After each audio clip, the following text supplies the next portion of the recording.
Hello and welcome to the Dolmen Colon channel. I am Knut Sørøy and today I'm going to talk about some very interesting stuff. I'm going to talk about cairns. So, what is a cairn, you might ask? Well, I'm going to tell you. A cairn is a man-made pile of rocks.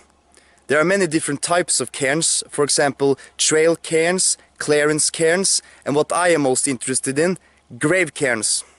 The most common type of cairn in Norway is trail cairns. They are used still to this day to mark trails in mountains and forests.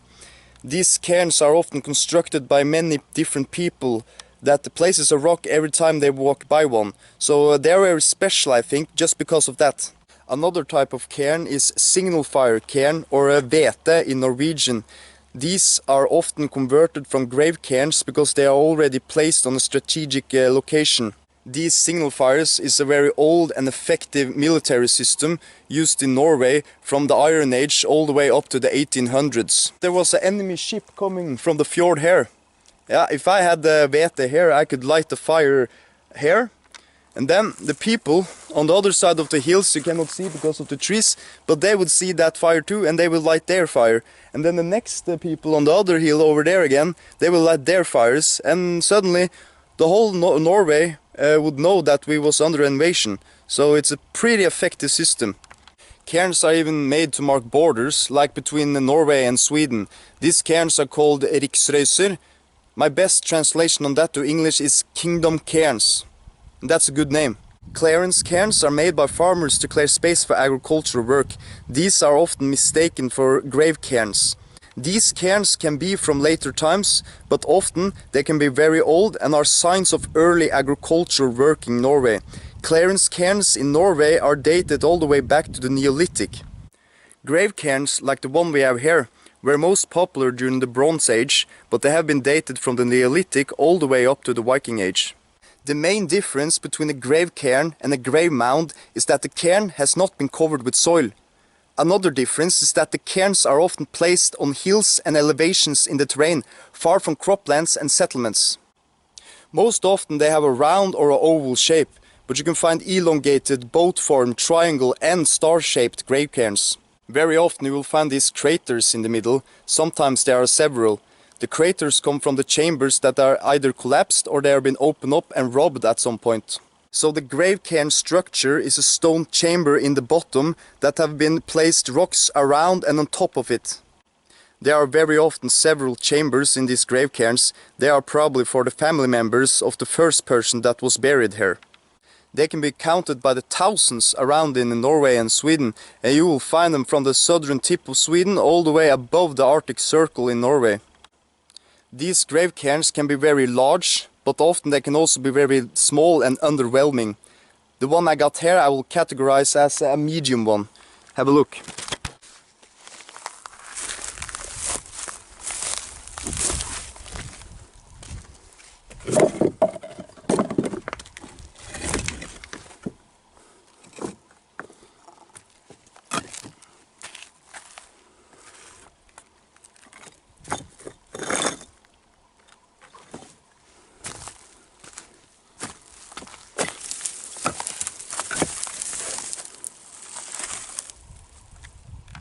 Now I have changed the location to a place where I can show you a little bit better how cool these cairns can look. I am now at a place called Rødtangen, and this is a very special place. Here we can find 4 relatively big grave cairns from the Bronze Age, and we also have something called a dolmen from the Neolithic not far away from here. This makes Rødtangen very special because it's the only place, as far as I know, that you can find both these kind of megalithic structures together.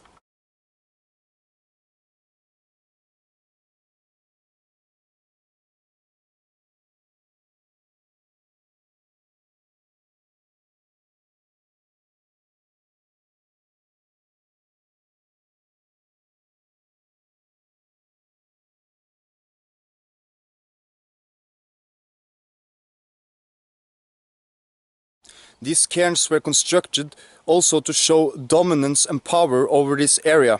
If you can master a great force of people to build these kind of structures in Norway so many years ago, that shows that you have a lot of power.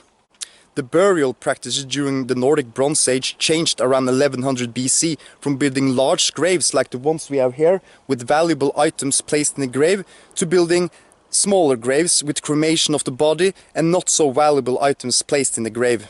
Why this change happened, we don't really know, but many people suspect it's something to do with the class society that changed. What they think that during the Elder Bronze Age, the importance of the chieftain was way greater, so they build these big mounds and place valuable items to show the power of the chieftain. And then during the Younger Bronze Age, the society changed to be more like, what can I say, for a lack of a better term, socialist society, where they don't lay as much importance on the chieftain, more of the tribe. So now I'm standing in the chamber. It has been robbed at some point. Bronze Age graves can contain great value because of how resistant bronze material is. So you can find a 3,000-year-old sword that is in way better condition than a sword from the medieval period. And that's really cool to think about. Here you can see the hatch for the chamber. It's very big, so I reckon the guys that has robbed this tomb was very strong because they flipped that big rock over.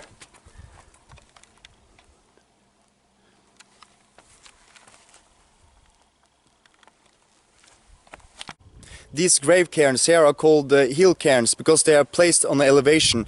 It was very important for the Bronze Age people to place their graves on hills and elevations with good view over the sea or a lake if it was inland. That's the reason why later people converted these graves to be a signal fire, because they was already on a good location and the material for it was already here, so they saved a lot of time doing it. And this was probably so many years after the Bronze Age that they didn't have that same religious practice, so it didn't have the same value for them as their forebears. So I hope you liked my video and found it educational.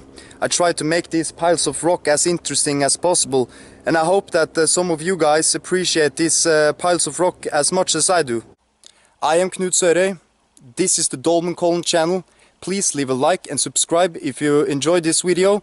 Thank you so much for watching. Have a nice day.